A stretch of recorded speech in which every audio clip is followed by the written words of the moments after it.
build something to last. Yes. This kind of money doesn't come around but once every lifetime, really. So you want to be able to create programs that are going to be self-sustaining on some level. You want to be making sure that you are planning to be able to evaluate your progress. Because if you're going to have to keep fundraising to keep something going, maybe not from the feds, maybe this is where philanthropy can come in and keep something running or find other ways to self-finance it. You're going to have to be able to tell that story about what you've accomplished.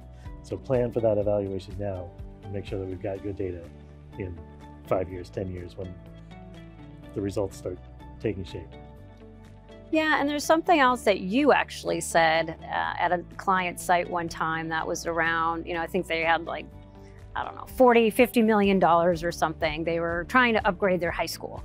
And in the community groups, everyone wanted net zero, we want solar, and we want battery storage, and it was going to exponentially increase costs, like to a ridiculous level. I can't remember, I think it was like definitely in the tens of millions, like $40–50 million.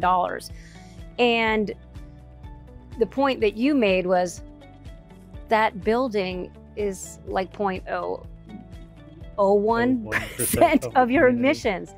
Why would we spend that much money on that? So I think with this historical funding, and given the urgency of climate change now, this isn't like when you and I started in this field where, how do we describe what a change in climate looks like? Everybody sees it every day, and it's now scary. I mean, there's that study out that just showed the climate scientists are freaking out over what they just saw for September 2023.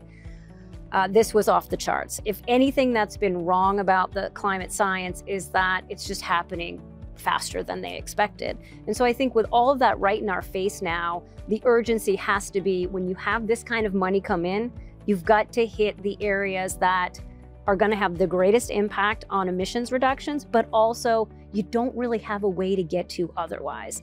And so for me, I really would prefer to see less government changes with this money and more community-based. Not for anything, if you want to do efficiency and renewables, there is an ROI on that for government buildings. You're not moving, you're not going anywhere. These are your buildings. But for $50 million, that's a heck of a lot of heat pumps putting out into your community to folks who might not otherwise ever be able to do that. And then how else are you going to hit your existing buildings? You said that. I added a bit, but you said that. Do you still agree with your statement? Absolutely, absolutely. Yeah, I mean, there are the big things, like you said, there are ROIs and there are ways to fund big targeted projects. Getting at the distributed sources and the wicked hard problems that are, every building has to be upgraded and every vehicle has to be swapped out. Those are going to take some really creative use of this investment. I think you just became a Boston native right there. You've been in Boston long enough. You said wicked. You said wicked hard. It might have been wicked hard, I think you might have said.